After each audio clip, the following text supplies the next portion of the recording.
네, 강프로입니다. 현대차 보겠습니다. 자, 현대차 오늘 보합권에서 끝났습니다. 자, 오늘 시장의 움직임을 보면 시장은 상승해서 끝났습니다. 그 시장이 상승하는 구간에서 가장 큰 기여를 한 종목은 오늘 새로 상장한 현대마린솔루션이다. 그리고 2등이 KB금융입니다. 자, KB금융하면 원래 1월달과 2월달에는 현대차와 함께 밸류업 프로그램에 대한 내용이 부각이 됐었던 그런 종목이죠. 근데 이 구간에서 보면 지금은 밸류업 프로그램이 계속해서 반영을 받고 있고 시세까지 연결이 되는 건 금융주가 맞아요. 근데 현대차와 KB금융 그리고 전체적인 금융주의 움직임은 차이가 있죠. 현대차는 약간 오너의 조금 입김이 강하고 여기 금융주들 같은 경우에는 오너가 없죠. 그렇죠? 이제 주식회사의 이 기본 개념인 주주의 개념을 가지고 있는 기업입니다. 그렇기 때문에 현대차하고 여기 KB금융 그렇죠? KB금융하고의 주가가 KB금융은 다시 올라와서 여기 고가를 수렴해 있는 그런 상황인데 현대차는 고가를 수렴하지 못해 있는 물론 반등 구간이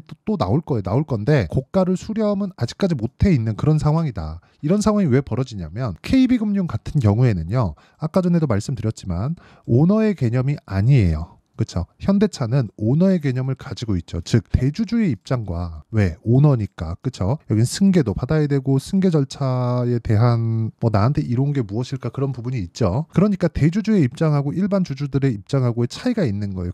근데 대주주는 곧 회사라고 볼 수 있으니까 그 회사의 이익과 이 주주의 이익이 상반되는 겁니다. 그런데 KB금융 같은 경우에는 그렇지 않죠. 금융 기업 그쵸? 뭐 국민은행을 만든 사람이 뭐 창업주가 나와가지고 내가 뭐 승계할 거야 그게 안 되죠. 그렇기 때문에 우리가 봐야 되는 내용은 KB금융을 포함해서 지금 전체적으로 뭐 밸류업 프로그램이 아주 실망스럽지만 밸류업 프로그램에 대한 내용은 기본적으로 이제 그 전에 그쵸? 이 내용이 나오기 전에 진행됐었던 그 주주 환원을 잘 해왔었던 그런 기업들로만 국한이 되고 밸류업 프로그램에 대한 부분은 이제 끝났다. 하지만 현대차를 봤을 때 그쵸? 밸류업 프로그램으로 인해서 시세가 먼저 조금이라도 더 빨리 나온 것은 맞습니다. 그런데 애초에 강한 움직임을 보였고요.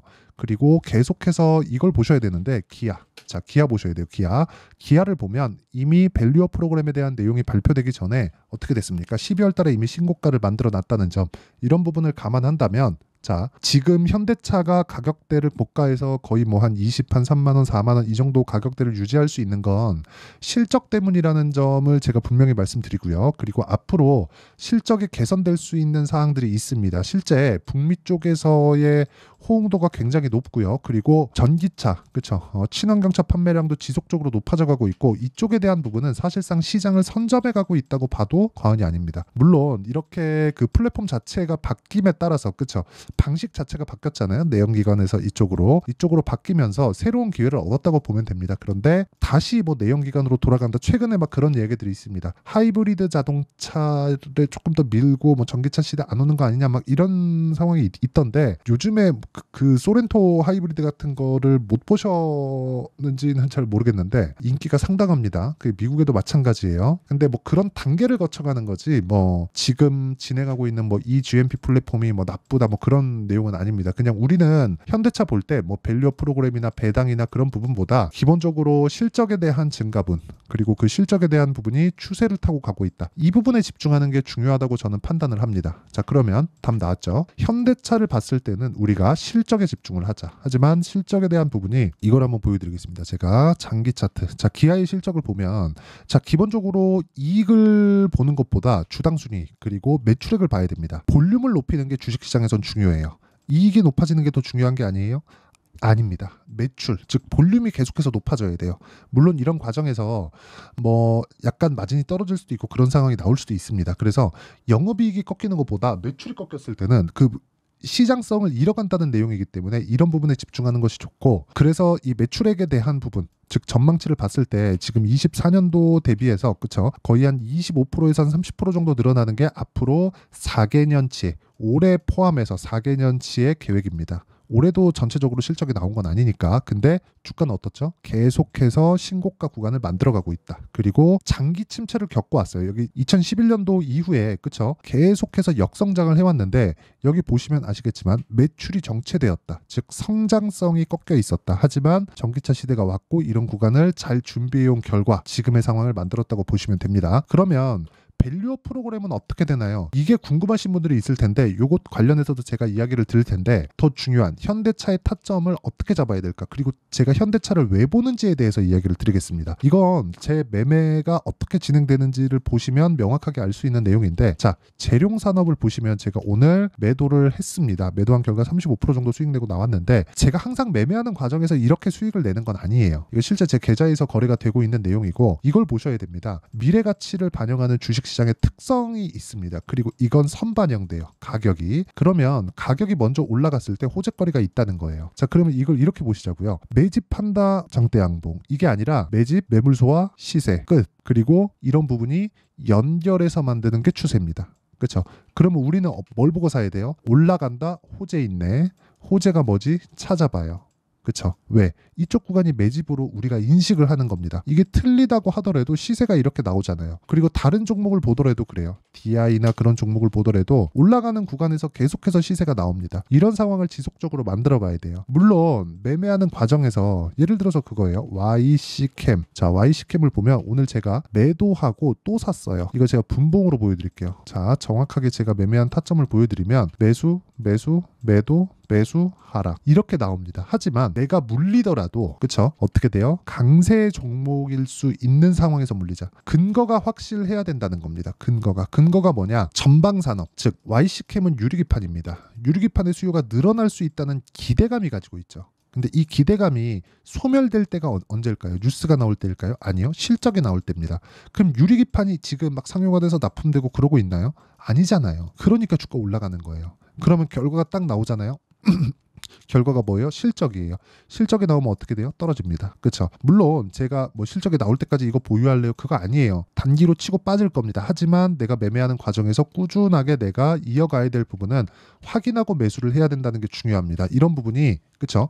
완성이 됐을 때 아까 전에 제가 뭐 재룡산업 같은 경우에도 보여드렸지만 이런 매매를 꾸준히 할 수 있다는 거고 뭐 다른 종목을 보더라도 마찬가지입니다. 뭐 자람 테크놀로지 그렇죠? 여기 자람 테크놀로지나 이런 종목을 보더라도 어때요? 올라가는 구간에서 매매를 했을 때 꾸준하게 수익 날 수 있는 그런 상황을 만들어 간다. 이게 답입니다. 그래서 내가 매매하는 과정에서 어떻게 매매해야 될지 잘 모르겠다 하시는 분들은요. 와가지고 제가 장 시작 전에 다 공유를 합니다. 이렇게 그렇죠? 장 시작 전에 공유하고 있으니까 와서 배우시고요. 구독과 좋아요 눌러주시고 상단에 있는 전화번호로 구독 또는 10억이라고 문자 보내주시면 제가 소통방 입장 링크를 순차적으로 공유를 해드리도록 하겠고요.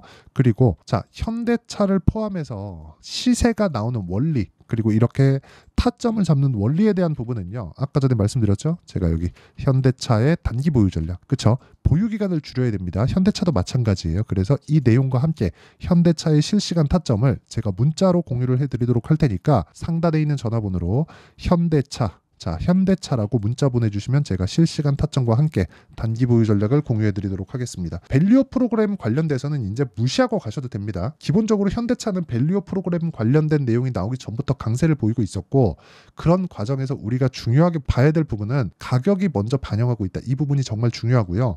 철저하게 체크를 해야 되는 건 타점을 언제 잡고 보유 기간을 어떻게 줄일까입니다. 자, 그러면 이 내용을 줄여서 제가 이야기를 드리면 미래 가치를 반영하는 주식시장의 특성을 내가 이해했을 때 꾸준하게 수익을 낼 수 있고 이 꾸준하게 수익 낼 수 있는 방법은 타점을 잡는 거다. 이런 과정에서 손절 있을 수 있습니다. 하지만 손절을 하기 위한 전략조차도 우리가 강한 구간에서 매수했을 때 손절이 나오는 거지 약한 구간에서 매수를 했을 때 내 싸게 잡으려고 약한 구간에서 매수하잖아요. 그러면 손절이 나오는 것 자체도 어렵다. 자, 그래서 이런 부분을 어떻게 이해해서 어떻게 판단해야 내가 꾸준하게 수익을 낼 수 있는지 그리고 어느 정도 성과가 나오는지를 제가 다 이해를 시켜드리도록 할 테니까 영상 끝까지 시청하시고요. 모든 분들이 성공 투자하셨으면 참 좋겠습니다. 자, 24년도가 돼도 여전히 시장은 녹록지 못합니다. 이런 상황이 벌어지는 건 어쩔 수 없습니다. 이런 상황에서도 수익이 나는 종목들의 구조는 변하지 않습니다. 즉 대시세 종목에 대한 구조는 변하지 않는다는 거고 실제 제가 소통방에서 지속적으로 이야기를 드리고 있는 내용도 대시세 종목이나 시장 주도주를 공략하는 건 철저하게 가격 분석을 하라고 이야기를 드리고 가격 분석 이후에는 이슈에 대한 파악 그리고 이슈를 파악하고 나서는 다시 내가 얼마에 매수할지 그 타점에 대한 부분을 지속적으로 언급을 하고 있습니다. 자, 근데 생각해 보세요. 1월 달에 시장이 굉장히 어려웠습니다. 어려운 상황에서의 어떤 종목들이 강했냐 보면 반도체와 그리고 바이오입니다. 자, 실제 여기 보면요. HLB에 제가 실제 매매한 내용을 띄워놓고 보여드리고 있는데 1월 22일부터 매매를 시작해서 4일 동안 31%의 수익 마감이 됐고요. 그리고 여전히 신고가 종목입니다. 자, 그리고 그 다음 어보브 반도체, 이름을 보시다시피 반도체 종목이죠. 그리고 AI 반도체는 지속적으로 강세를 보이고 있습니다. 이 종목도 신고가를 먼저 달성한 이후에 제가 21%의 단기간에 21%의 큰 수익을 내고 마감이 됐습니다. 다시 재공략을 준비하고 있고 이런 부분은 소통방에서 다 공유를 해드립니다. 자, 그리고 그 다음 코세스. 자, 코세스 같은 종목도 당연히 그쵸, 신고가 종목이고요. 그리고 반도체 종목입니다. 이 종목도 영업일 기준에서 이틀 동안 대략 한 15%의 수익 마감이 됐습니다. 내용을 한번 보시면 어떻습니까? HLB를 포함해서 뭐 30%, 20%, 뭐 15% 이런 식의 수익이 지속적으로 발생하고 있는데 이 세 종목 모두 다 신고가 종목이고 1월 달에 시장이 약세를 보이고 있는 구간에서도 강했었던 그런 종목입니다. 특징점이 하나 있는데 그 이슈에 앞서서 가격이 먼저 반영했다는 거죠. 자, 근데 그게 기업 밸류업 프로그램이라고 하죠.